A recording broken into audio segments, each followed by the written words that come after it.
गाय इस धरती का प्रथम स्तंभ है। संपूर्ण प्रकृति और पर्यावरण की सुरक्षा करने वाला परमात्मा की सृष्टि का यदि कोई एकमात्र प्राणी है तो उस प्राणी का नाम गाय है। आज समग्र विश्व के सामने जो पर्यावरण विकृत हो रहा है, वातावरण विषाक्त हो रहा है, हम अपनी जीवनी शक्ति का स्वयं विनाश कर रहे हैं, यह एक बहुत बड़ा संकट पूरे संसार के सामने उपस्थित है और अधिक विस्तृत व्याख्यान का अवसर नहीं है। इतना आप अच्छी प्रकार से समझ लें कि संपूर्ण विश्व के विकृत पर्यावरण को सुरक्षित, संरक्षित और पुरस्कृत करने की यदि किसी प्राणी में सामर्थ्य है तो वह परमात्मा की कृपा करुणा की साक्षात प्रतिमूर्ति वेद लक्षणा भारतीय देसी गाय ही है। हमारे यहाँ प्रकृति के 8 भेद कहे गए, माने प्रकृति को अष्टधा कहा है। अष्ट प्रकार की 8 प्रकार की प्रकृति कही गई है। उस अष्टधा प्रकृति में संपूर्ण पिंड और ब्रह्मांड सब कुछ आ जाता है। आप सब विज्ञ हैं, संस्कृतज्ञ हैं।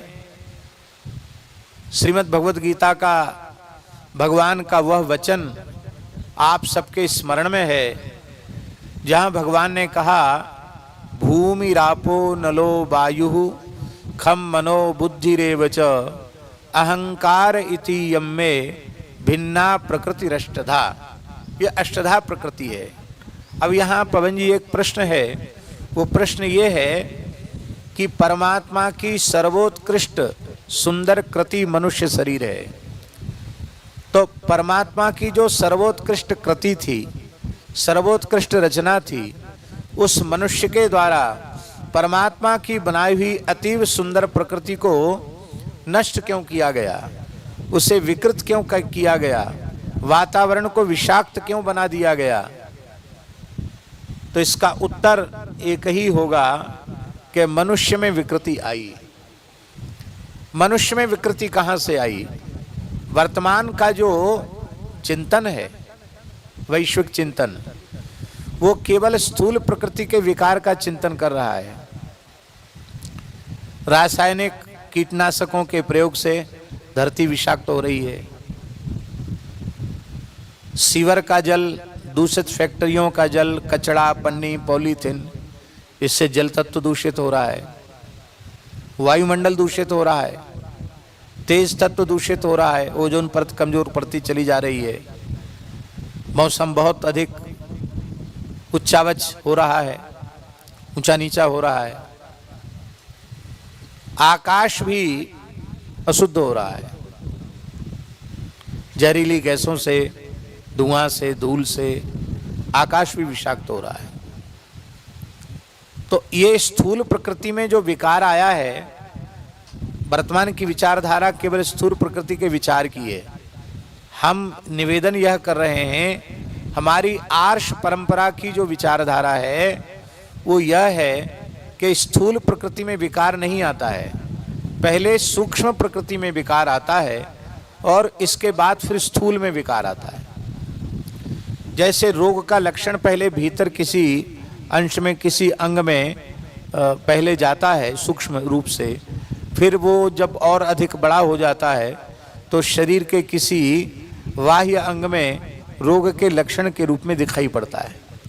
पहले उस रोग की स्थिति सूक्ष्म रूप में उस व्यक्ति के भीतर होती है, बाद में वह स्पष्ट परिणित होता है कि अमुक रोग से ये व्यक्ति ग्रसित है।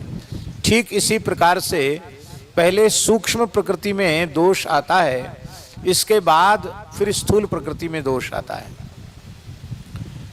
सूक्ष्म प्रकृति को शुद्ध करने का साधन क्या है? बड़ी रहस्य की और बड़ी ऊंची बात है। इस सूक्ष्म प्रकृति को शोधन करने की सामर्थ्य यदि किसी प्राणी में है तो वह केवल गाय में है। हमारे वेद भगवान कह रहे हैं, श्रुति वचन है, आहार शुद्धौ सत्व शुद्धि, आहार की शुद्धि से अंतःकरण की शुद्धि होती है और हमें अत्यंत पवित्र सात्विक आहार देने वाला प्राणी भारतीय वेद लक्षणा गाय ही है, जो अपने गव्य पदार्थों के माध्यम से हमें सात्विक आहार तो देती ही है, अपने गोबर गोमूत्र को पृथ्वी में वैज्ञानिक पद्धति से कृषि के रूप में उसका विनियोग करके हमें अत्यंत शुद्ध सात्विक अन्न फल फूल आदि भी गाय ही प्रदान करती है। तो गाय की सेवा करते हुए गव्य पदार्थों के सेवन से, आहार की शुद्धि से जब हमारा मन शुद्ध हो जाएगा, जब हमारी बुद्धि शुद्ध हो जाएगी, जब हमारा अहम शुद्ध हो जाएगा, तो हम इस परमात्मा की बनाई हुई प्रकृति को सजाएंगे, संभालेंगे, इसको सुरक्षित करेंगे, इसकी आराधना करेंगे, इसकी उपासना करेंगे। हमारे यहाँ प्रकृति की भी उपासना को परमात्मा की ही उपासना के रूप में स्वीकार किया गया है।